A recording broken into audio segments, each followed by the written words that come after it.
Welcome students. आज हम जो पीछे वाला वीडियो था उससे आगे का पार्ट करते हैं।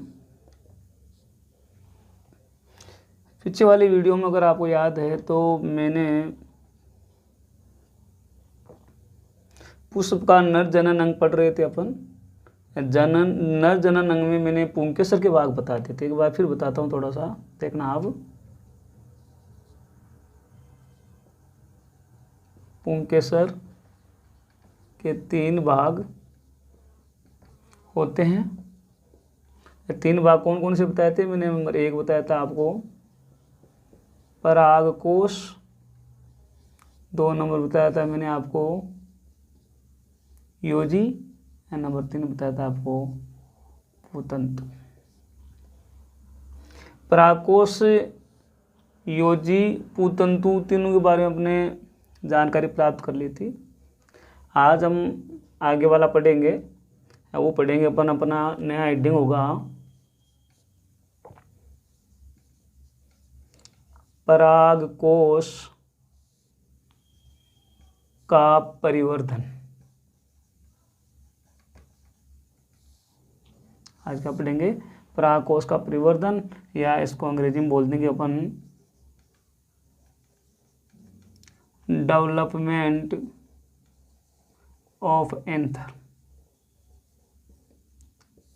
यानी हम लोग परागकोश का परिवर्तन पढ़ेंगे। यानी परागकोश का परिवर्तन बोल दो, चाहे परागकोश का विकास बोल दो, चाहे परागकोश का उद्भव बोल दो। तो परागकोश का विकास कैसे होता है वो चीज़ अपन देखेंगे। देखो एक चीज़ आपको, देखो थोड़ा सा मैं डायग्राम से बताता हूँ, ये तो देखना कि ये आपका मान लो परागकोश है ऐसा।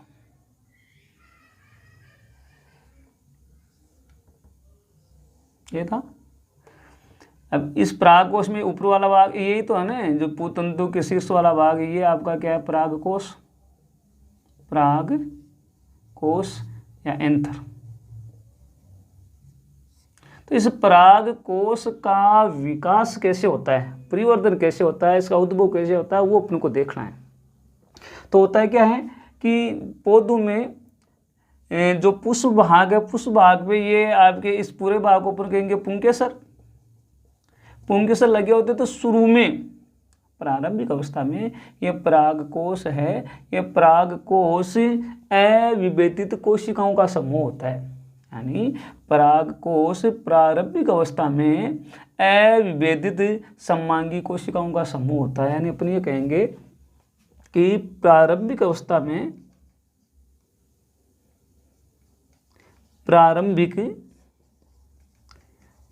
के अंदर जो आपका परागकोश होता है, परागकोश प्रारंभिक अवस्था में परागकोश क्या होता है? परागकोश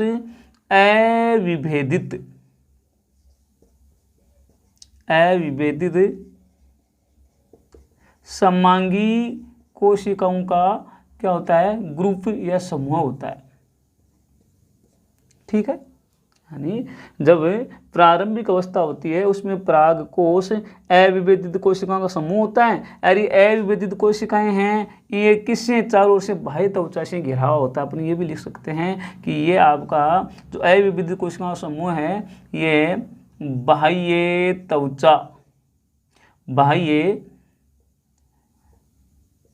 त्वचा से घिरा होता है। यानी प्रारंभिक अवस्था में परागकोश बाह्य त्वचा से घिरा हुआ अविभेदित कोशिकाओं का समूह होता है। अब जो ये अविभेदित कोशिकाएं हैं, अविभेदित कोशिकाओं का समूह है या बाह्य त्वचा से घिरा हुआ, तो इनमें जो हाइपोडर्मिस कोशिकाएं होती है, वो हाइपोडर्मिस कोशिकाएं क्या करती है?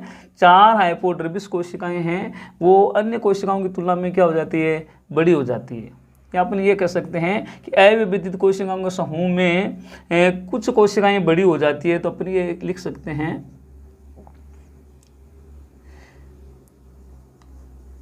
कुछ कोशिकाएं, या ये कह सकते हो आप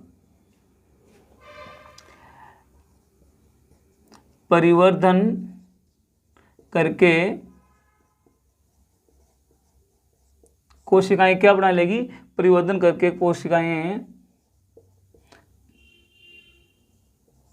4 परागधानियों या 4 परागधानियों का निर्माण करती है।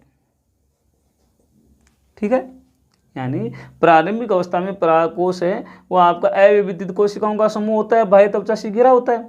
बाह्य त्वचा के नीचे जो आपको हाइपोडर्मल सेल होती है उनमें परिवर्तन होता है, वहाँ से आपकी 4 परागधानियों का निर्माण हो जाता है। जैसे ही 4 परागधानियों का निर्माण होता है तो प्रत्येक जो परागधानी है, प्रत्येक परागधानी में बाह्य त्वचा के बीच में तो जो हाइपोडर्मल सेल है ये क्या करती है, ग्रोथ करती है। यानी अपने कह सकते हैं ये जो 4 परागधानियों का विकास हुआ है इनमें ये कोशिकाएं अन्य कोशिकाओं की तुलना में, अन्य सेल्स की तुलना में क्या हो जाती है, बड़ी हो जाती है, बड़ी हो जाती है। एक बात है। दूसरी बात, ये कोशिकाएं जो बड़ी हो रही है इन कोशिकाओं का जो जीव द्रव्य है, जीव द्रव्य वो होता है सघन, केंद्रक होता है वो क्या होता है, बड़ा, केंद्रक बड़ा होता है। ध्यान देना, प्रारंभिक अवस्था में परागकोश है वो अविभजित कोशिकाओं का समूह होता है और बाह्य त्वचा से घिरा होता है। फिर बाह्य त्वचा के अंदर आपकी जो हाइपोडर्मल सेल होती है वो परिवर्तन करती है। अब परिवर्तन करके वो क्या करती है, 4 परागधानियों का निर्माण करती है। अब 4 परागधानियों का निर्माण करने के बाद में प्रत्येक परागधानी के अंदर जो हाइपोडर्मल सेल है वो कोशिकाएं क्या है, अन्य कोशिकाओं की तुलना में बड़ी हो जाती है। अब बड़ी होगी तो उन कोशिकाओं का जीव द्रव्य सघन, केंद्र क्या होता है, बड़ा होता है। इन सेल्स को क्या बोलते हैं, मैं ऊपर लिखूंगा, इन कोशिकाओं को ऊपर बोलते हैं प्रपशु कोशिकाएं, या बोल देते हैं आर्की स्पोरियल सेल। यानी अपनी ये कह सकते हैं कि पराग कोश का जब परिवर्तन बढ़ रहे होते हैं तो उन पराग कोश की कोश से ही कौन कोशिकाओं का, प्रपशु कोशिकाओं का निर्माण हो जाता है। ये जो प्रपशु कोशिकाएं होती है ये प्रपशु कोशिकाएं आगे विभाजित होगी, लेकिन ध्यान रहे कि जो इस प्रकार जो आपका परिवर्तन हो रहा है इस प्रकार के परिवर्तन को हम लोग बोलते हैं यू स्पोरेंजिएट प्रकार का परिवर्तन बोलते हैं। यू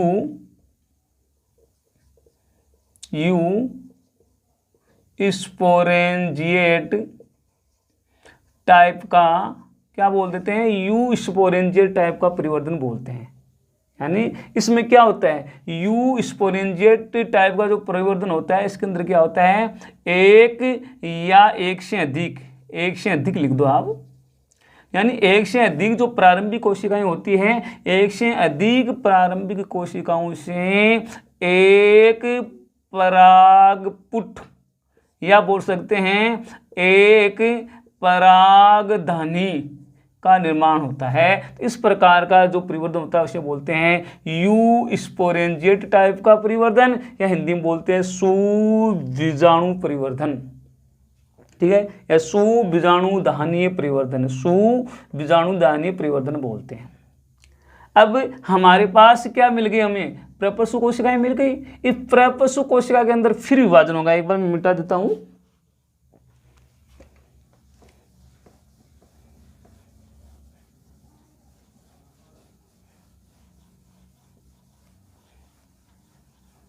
देखना हमारे पास क्या आ गई, हमारे पास आर्की स्पोरियल सेल आ गई जिसे अपन बोल देते हैं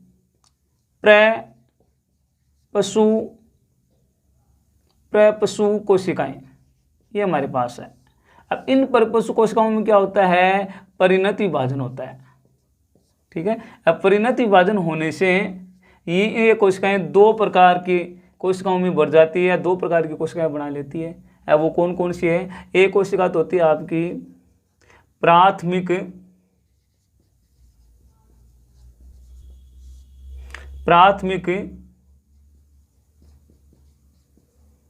द्वितीय कोशिका, और एक दूसरी कोशिका जो बनाएगी उसका नाम है प्राथमिक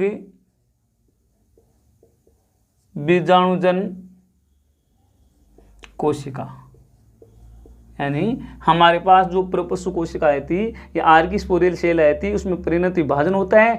इस विभाजन होने से ये दो कोशिकाओं का निर्माण कर लेती है। एक का नाम है प्राथमिक भित्तीय कोशिका, एक का नाम है प्राथमिक बीजाणुजन कोशिका। इसे अपन अंग्रेजी के अंदर बोल सकते हैं प्राइमरी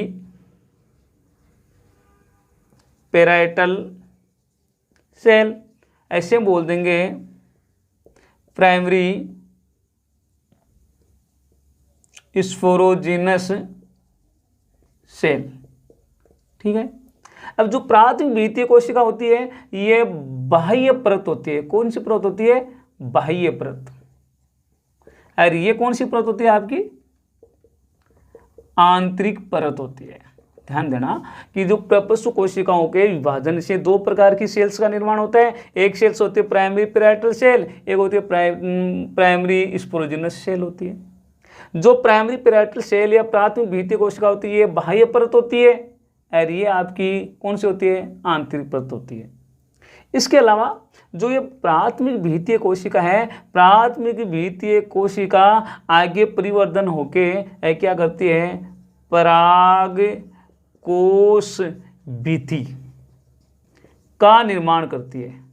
ध्यान रखना, मोस्ट बात है कि जो परागकोश भित्ति का निर्माण होता है वो किससे होता है? प्राथमिक भित्तीय कोशिका से होता है। लेकिन जो प्राथमिक बीजाणुजन कोशिका है, ये प्राथमिक बीजाणुजन कोशिका क्या करती है? ये आगे किसमें? लघु बीजाणु मात्र कोशिका में बदल जाती है या परिवर्तित हो जाती है। किसका मान?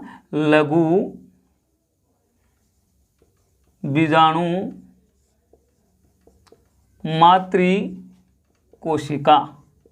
यानी प्राथमिक बीजाणुजन कोशिका है वो आपकी लघु बीजाणु मात्र कोशिका में, जिसे अपन बोलते हैं micro spore mother cell, short में MMC, यानी इसको अपन क्या बोल सकते हैं? MMC भी बोल सकते हैं, लघु बीजाणु मात्र कोशिका को। यानी प्राथमिक बीजाणुजन कोशिका है वो लघु बीजाणु मात्र कोशिका निर्माण करती है। इस लघु बीजाणु मात्र कोशिका से ही किसका निर्माण होता है? लघु बीजाणु का निर्माण होता है। ये लघु बीजाणु आपके क्या होते हैं? परागकण कहलाते हैं। चाहे तो बोलते हैं परागकण, पोलन ग्रेन, या बोलते हैं लघु बीजाणु, या बोलते हैं माइक्रोस्पोर। इसको बोल देंगे पोलन ग्रेन। ठीक है।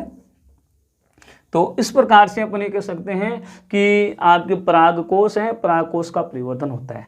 अब परागकोश के परिवर्तन में लास्ट में आपका क्या है? लघु बीजाणु बन जाते हैं। इसके बाद में अपन देखेंगे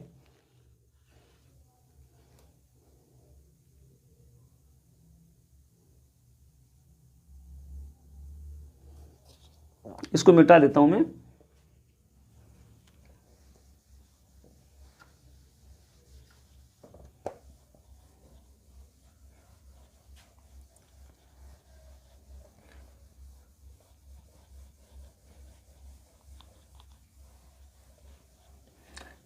इसके बाद में अपन देखेंगे ये जो परागकोश परिवर्तन। अब अगला हेडिंग अपना रहेगा लघु बीजाणु दानी का परिवर्तन।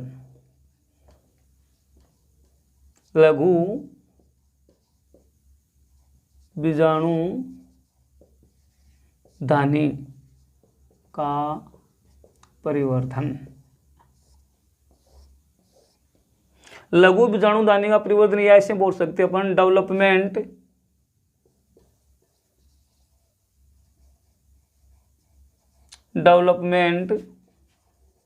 ऑफ लघु बीजाणु दानी को बोल देते हैं माइक्रोस्पोरेंजियम।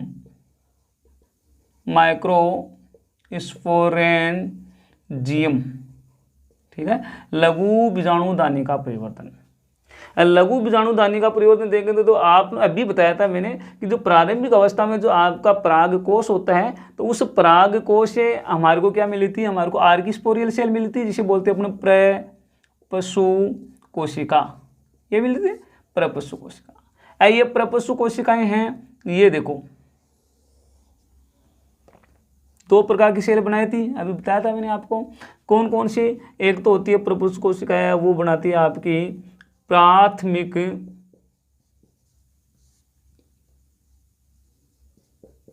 भीतीय कोशिका, अंग्रेजी में बोल देंगे प्राइमरी पेराइटल सेल।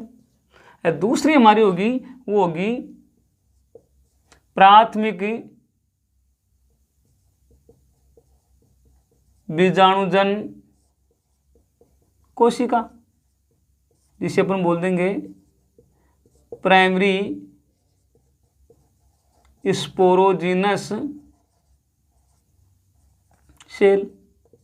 अरे ये चीज मैं बता चुका हूं आपको को प्राथमिक द्वितीय कोशिका है, ये बाह्य परत होती है, वो आपकी क्या होती है, आंतरिक परत होती है। अब जो प्राथमिक द्वितीय कोशिका होती है, ये प्राथमिक द्वितीय कोशिका है, ये आगे जाके फिर क्या है, दो भागों में बढ़ जाती है। इसके अंदर मैंने बताया इसमें परिणत विभाजन होता है, इसमें भी परिणत विभाजन होने से कितनी कोशिकाओं बढ़ जाती है, दो कोशिकाओं में परिणत विभाजन। और दो कोशिकाएं कौन कौन सी बनेगी, यानी प्राथमिक द्वितीय कोशिकाओं में परिणत विभाजन होगा, इनसे दो कोशिकाओं का निर्माण होगा। एक तो होगी आपकी, इसे बोलते हैं अंतःस्थीशियम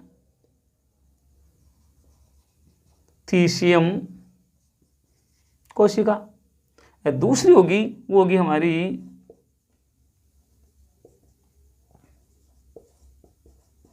भीतीय कोशिका, यानी प्राथमिक द्वितीय कोशिका है या प्राइमरी पेराइटल सेल है, उसमें परिणत विभाजन होने से दो प्रकार की कोशिकाएं बनेगी। एक तो होगी आपकी अंतःस्थीशियम कोशिका, एक होगी आपकी भीतीय कोशिका।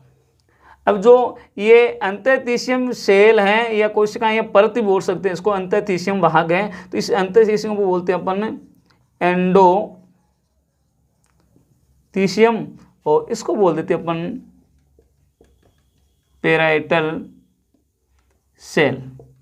ठीक है, अब फिर आगे चलते हैं, तो ये आपकी जो भीतीय कोशिका है, इसको फिर आगे डिवाइड कर देते हैं दो भागों के अंदर, दो भागों में डिवाइड हो जाती है ये आगे जाके। वो दो भाग कौन कौन से हैं,